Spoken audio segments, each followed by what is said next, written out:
les marchés financiers avec IG Markets, CFD Trading. Bonjour, c'est Gilles du site boursicoté.com. Voici l'analyse technique des principales paires de devises du marché Forex, ainsi que l'analyse de l'or et du pétrole pour les matières premières.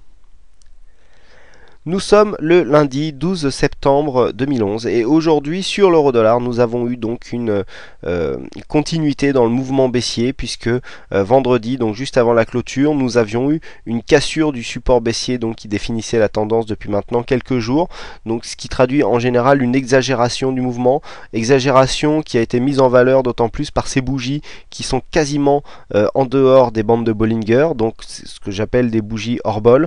Alors la hors-bol qui a donné un bon signal finalement, puisque en général, pour ceux qui suivent depuis longtemps mes analyses et donc notamment ce genre de signaux sur le chat, eh bien les hors-bol, on attend une réintégration des bols accompagnée d'un retournement ici du MACD, et même s'il y a eu une petite baisse juste après, on voit que les cours sont bien remontés et que nous sommes en train ici de rattaquer une réintégration ici à l'intérieur de ce mouvement baissier. Donc mouvement d'exagération, nous avons été marqués de nouveau plus bas, il y a eu un contact avec la zone des 1,3498, donc on a touché les 1,35. Je rappelle qu'il y a au début de la semaine dernière, nous flirtions avec les 1,45, on avait marqué des plus hauts sur 1,4550, donc eh bien là on a perdu 1000 pips en moins de 2 semaines, non, en 2 semaines exactement. Donc c'est énorme, c'est une grosse baisse et donc eh bien nous sommes dans un mouvement vraiment très baissier, même si là on voit que nous avons un signe de retournement, donc rebond purement technique puisque nous avions ici tous les indicateurs qui étaient en survente, mouvement technique au niveau du MACD avec donc une remontée des cours. Alors ce mouvement technique pour l'instant peut continuer, il faudrait réintégrer ici le mouvement baissier, certainement que suite à cette cassure il faudra réorienter les lignes dynamiques donc de résistance parce que nous avons certainement une accélération de la tendance baissière, donc il faudra trouver des résistances baissières. Je rappelle que ce sont les résistances qui sont significatives sur les phases de baisse. Il faudra trouver des résistances plus significatives qui colleront plus à la tendance, mais là on a clairement une accélération à la baisse du mouvement sur l'euro-dollar, donc mouvement à suivre. Pour l'instant nous sommes en plein mouvement technique, donc là on voit que pour l'instant nous calons sous la zone des 1,3650. Les cours pourraient remonter en cas de cassure ici juste sous la zone des 1,3744 qui correspond au prochain support. On continue tout de suite avec le câble, donc livre sterling contre dollar américain. Le câble donc qui a cassé vendredi son précédent support. Ici on a continué sur la tendance baissière et donc nous sommes en train donc nous avons rejoint l'objectif puisque je vous avais dit qu'en cas de cassure vendredi, je vous avais dit qu'on rejoindrait certainement la zone des 1,5781. Alors regardez comme le rebond s'est fait avec une belle précision puisque nous avons un plus bas qui se situe à 1,5773. Donc on a 8 pips d'écart pour signaler ce support. Et bien ce support correspondait tout simplement au point bas enregistré ici sur cette séance donc du 12 juillet.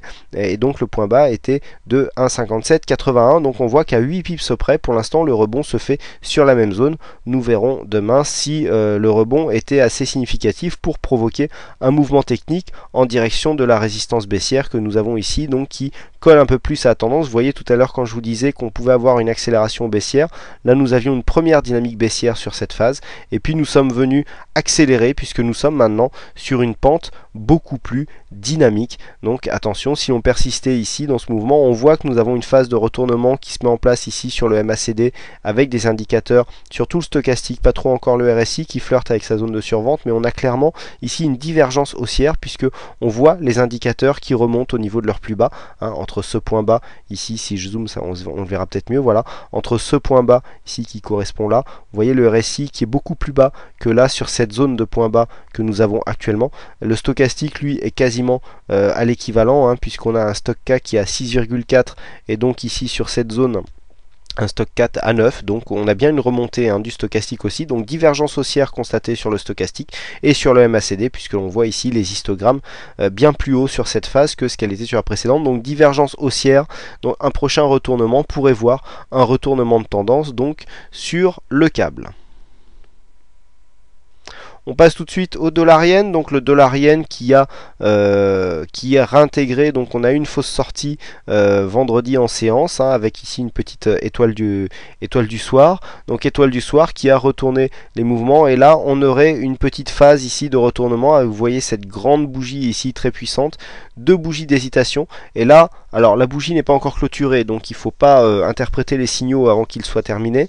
Nous avons ici une bougie qui est en train de s'inscrire, qui marque une belle dynamique haussière, avec pour l'instant des indicateurs qui seraient en phase de retournement assez léger, donc juste suffisant, je pense, pour venir rejoindre la zone des 77,70. Toujours peu de mouvement sur cette paire de devises, puisque entre le point le plus haut, donc qui se situe à 77,50, hein, quasiment, et le point bas, eh bien nous avons en gros 75-80 pips pour réaliser des trades, donc c'est assez peu, très peu volatile, hein, cette paire dollar-yen. On passe tout de suite aux matières premières avec le pétrole qui revient donc tester son support, hein, qui le revenait le tester au moment où je préparais cette analyse et qui est en train de le casser au moment où je vous la donne. Donc non, pardon, nous sommes sur l'or. Donc l'or ici qui revient casser son support. Donc on avait eu une première attaque. Alors le mouvement qui a lieu sur l'or a surpris beaucoup de gens aujourd'hui, puisque nous avons une grosse phase de baisse des marchés, et en général l'or se trouve être un bon placement donc de couverture, sauf que aujourd'hui l'euro dollar ayant fortement baissé, ça a provoqué mécaniquement donc une hausse du dollar. Et comme je vous dis bien souvent, quand le dollar baisse, l'or a tendance à monter, puisque l'or en général a tendance à s'étalonner avec le dollar. Donc si le dollar baisse, forcément le prix de l'or, qui lui on va dire à valeur intrinsèque constante, l'or aura tendance à monter. Et donc l'inverse se passe lorsque le dollar baisse, puisque le dollar baisse, eh bien non pardon, lorsque le dollar monte, eh bien le prix de l'or à prix égal aura tendance à monter. Donc là on voit que par rapport à ce qu'a monté le dollar par rapport à l'euro notamment, on voit que la baisse ici est tout à fait contenue. On a vu voilà, un petit mouvement baissier, donc on peut penser que si le dollar avait une valeur constante, eh bien le prix de l'or aurait continué à monter. Donc là en fait c'est un effet devise que nous avons sur ce mouvement baissier, notamment aujourd'hui, puisqu'on voit que eh bien, par rapport à ce que nous avons eu sur les marchés actions, eh bien la baisse de l'or est tout à fait contenue, et donc nous avons là un petit mouvement dû à la parité euro-dollar, hein, avec un dollar donc qui a tendance à monter. Et bien ici donc bon, petit mouvement technique, mais qui ne remet pas pour l'instant en cause le mouvement haussier, puisque nous sommes toujours sur ce précédent point de contact, pardon, à 1793, et donc largement au-dessus du précédent point bas significatif à 1704. Donc toujours dynamique moyen terme qui est haussière, mais qui tente à se neutraliser, puisque regardez, sur le mouvement moyen terme nous n'avons pas réussi à marquer des nouveaux plus hauts, et puis là même si les plus bas continuent à monter, on voit quand même que la tendance moyen terme est fragile, l'or est fortement valorisé, et donc on pourrait avoir un mouvement technique moyen terme qui pourrait se mettre en place. Alors cela serait peut-être bon signe pour les marchés actions, qui du coup eh bien trouveraient là peut-être un moyen de se retourner à la hausse. Mais là pour l'instant on sent un plafond de verre ici qui se situe sur la zone des 1912, 1915, 1920 dollars l'once,